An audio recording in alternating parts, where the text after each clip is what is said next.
Good to see everyone.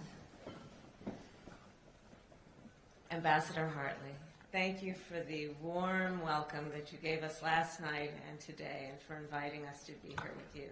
And thank you for your extraordinary leadership on behalf of the President and me and our country. And it is, of course, my honor to be with everyone here at the United States Embassy in London, as well as to be with former Prime Minister Theresa May, and all of the leaders from the private sector, civil society, academia, and our many international partners.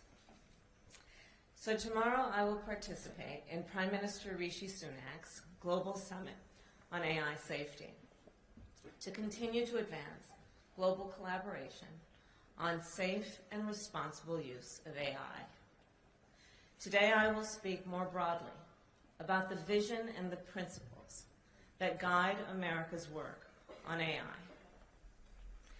President Biden and I believe that all leaders, from government, civil society, and the private sector, have a moral, ethical, and societal duty to make sure that AI is adopted and advanced in a way that protects the public from potential harm, and that ensures that everyone is able to enjoy its benefits.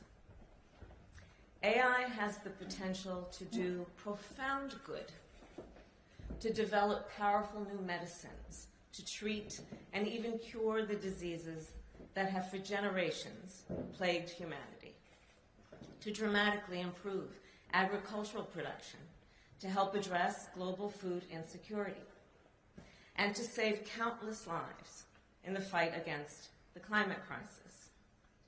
But just as AI has the potential to do profound good, it also has the potential to cause profound harm.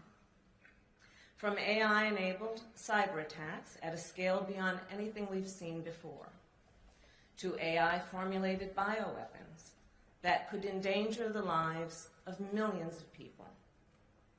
These threats are often referred to as the existential threats of AI, because, of course, they could endanger the very existence of humanity. These threats, without question, are profound, and they demand global action. But let us be clear, there are additional threats that also demand our action, threats that are currently causing harm, and which to many people also feel existential. Consider, for example, when a senior is kicked off his health care plan because of a faulty AI algorithm. Is that not existential for him? When a woman is threatened by an abusive partner with explicit, deepfake photographs, is that not existential for her? When a young father is wrongfully imprisoned because of biased AI facial recognition, is that not existential for his family? And when people around the world cannot discern fact from fiction because of a flood of AI-enabled mis- and disinformation, I ask, is that not existential for democracy? Accordingly, to define AI safety, I offer that we must consider and address the full spectrum of AI risk, threats to humanity as a whole, as well as threats to individuals, communities, to our institutions, and to our most vulnerable populations. We must manage all these dangers to make sure that AI is truly safe. So many of you here know, my mother was a scientist, and she worked at one of our nation's many publicly funded research universities, which have long served as laboratories of invention, creativity, and progress. My mother had two goals in her life. to raise her 2 daughters and end breast cancer. At a very early age then, I learned from her about the power of innovation to save lives, to uplift communities, and move humanity forward. I believe history will show that this was the moment when we had the opportunity to lay the groundwork for the future of AI. And the urgency of this moment must then compel us to create a collective vision of what this future must be. A future where AI is used to advance human rights and human dignity, where privacy is protected and people have equal access to opportunity, where we make our democracies stronger and our world safer. A future where AI is used to advance the public interest. And that is the future President Joe Biden and I are building. Before generative AI captured global attention, President Biden and I convened leaders from across our country, from computer scientists to civil rights activists to business leaders and legal scholars, all to help make sure that the benefits of AI are shared equitably and to address predictable threats, including deepfakes, data privacy violations, and algorithmic discrimination. And then we created the AI Bill of Rights. Building on that, earlier this week, President Biden directed the United States government to promote safe, secure, and trustworthy AI, a directive that will have wide-ranging impact. For example, our administration will establish a national safety reporting program on the unsafe use of AI in hospitals and medical facilities. Tech companies will create new tools to help consumers discern if audio and visual content is AI generated. And AI developers will be required to submit the results of AI safety testing to the United States government for review. In addition, I am proud to announce that President Biden and I have established the United States AI Safety Institute, which will create rigorous standards to test the safety of AI models for public use. Today, we are also taking steps to establish requirements that when the United States government uses AI, it advances the public interest. And we intend that these domestic AI policies will serve as a model for global policy. Understanding that AI developed in one nation can impact the lives and livelihoods of billions of people around the world.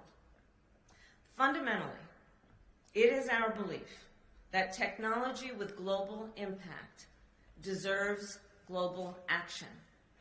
And so, to provide order and stability in the midst of global technological change, I firmly believe that we must be guided by a common set of understandings among nations.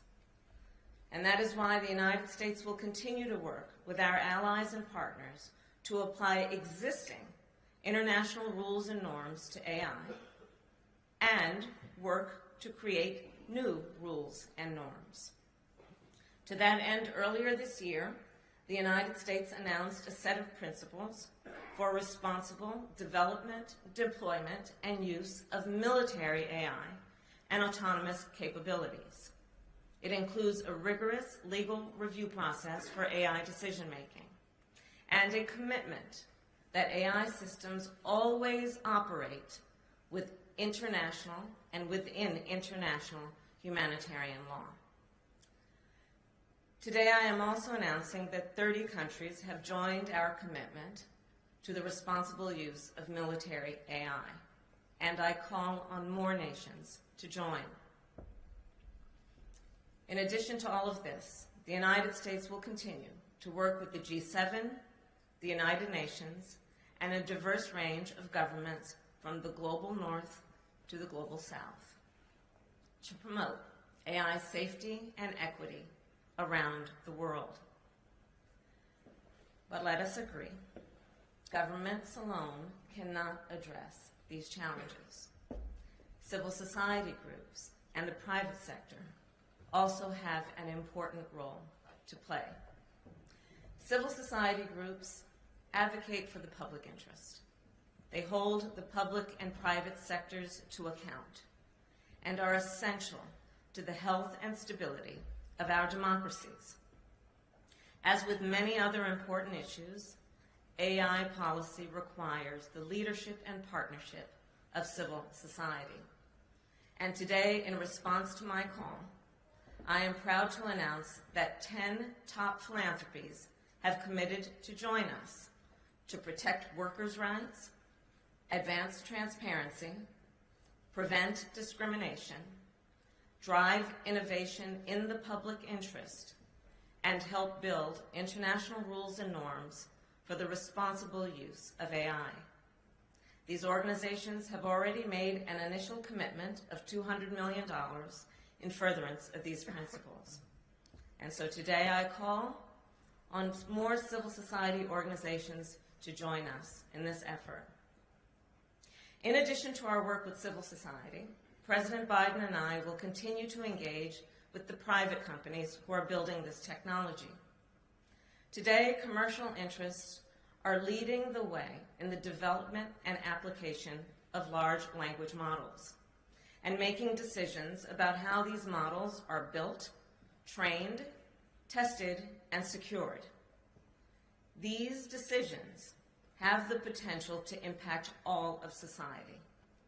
As such, President Biden and I have had extensive engagement with the leading AI companies to establish a minimum baseline of responsible AI practices. The result is a set of voluntary company commitments, which range from commitments to report vulnerabilities discovered in AI models to keeping those models secure from bad actors. Let me be clear. These voluntary commitments are an initial step toward a safer AI future, with more to come. Because, as history has shown, in the absence of regulation and strong government oversight, some technology companies choose to prioritize profit over the well-being of their customers, the safety of our communities, and the stability of our democracies. An important way to address these challenges, in addition to the work we have already done, is through legislation.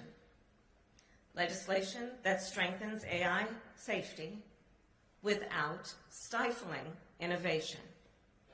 In a constitutional government like the United States, the executive branch and the legislative branch should work together to pass laws that advance the public interest. And we must do so swiftly as this technology rapidly advances. President Biden and I are committed to working with our partners in Congress to codify future meaningful AI and privacy protections. And I will also note, even now, ahead of congressional action, there are many existing laws and regulations that reflect our nation's long-standing commitment to the principles of privacy, transparency, accountability, and consumer protection.